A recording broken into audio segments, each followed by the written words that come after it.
Bienvenidos a Desprogramando. Aquí estamos una vez más en el día de hoy. Quiero compartir con vosotros información acerca de Elon Musk, que bueno, muchos conocéis, otros no. Para los que no conocéis quién es este personaje, os voy a contar un poquito quién es. Es el creador y CEO de la empresa Tesla. En su momento creó PayPal y vendió todo lo que fue la empresa PayPal a otra empresa, y de esta forma se hizo rico, ¿no? Muy resumido, pero para que sepáis, los coches Tesla, que son totalmente autónomos en el sentido de que no funcionan con gasolina ni nada, este hombre, la verdad que tiene ideas muy, muy adelantadas para la época en la que estamos, incluso, y en la que estábamos, cuando él creó PayPal, y él ya tenía estas ideas. Pues bien, este hombre ha hablado a primeros del año pasado, del 2020, y dijo cosas muy interesantes sobre la humanidad, qué es lo que va a suceder en 10 años.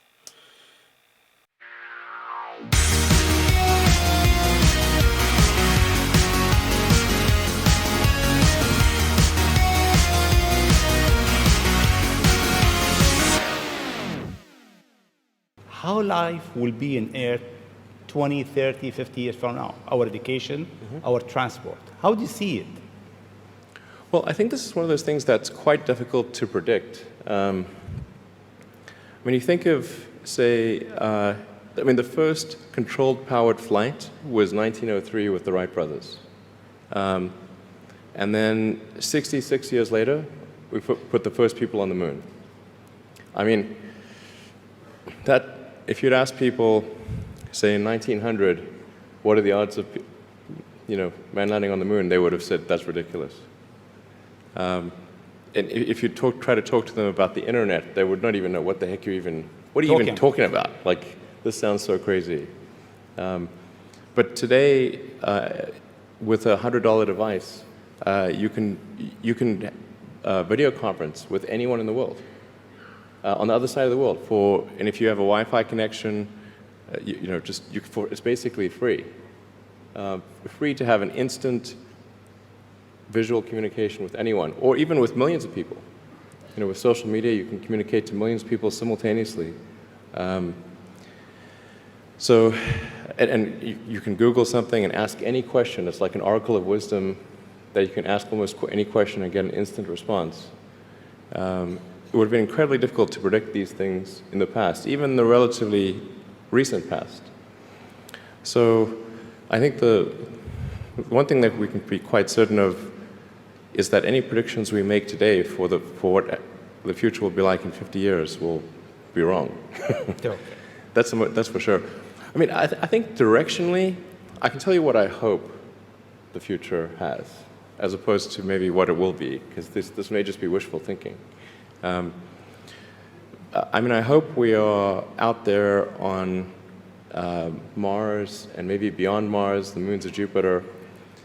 I hope we're traveling frequently throughout the solar system, perhaps preparing for missions to nearby star systems. I think all of this is possible within 50 years. And I think that would be very exciting to do that. And I think we'll see autonomy and artificial intelligence advance tremendously. I think that's actually quite near term. My guess is in probably 10 years, it will be very unusual for cars to be built that are not fully autonomous. 10 years. 10 years from now. Yeah. I think almost all cars built will be capable of full autonomy in about 10 years.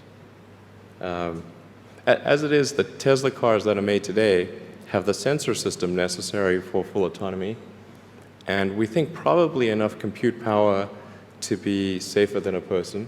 So it's mostly just a question of developing the software and uploading the software.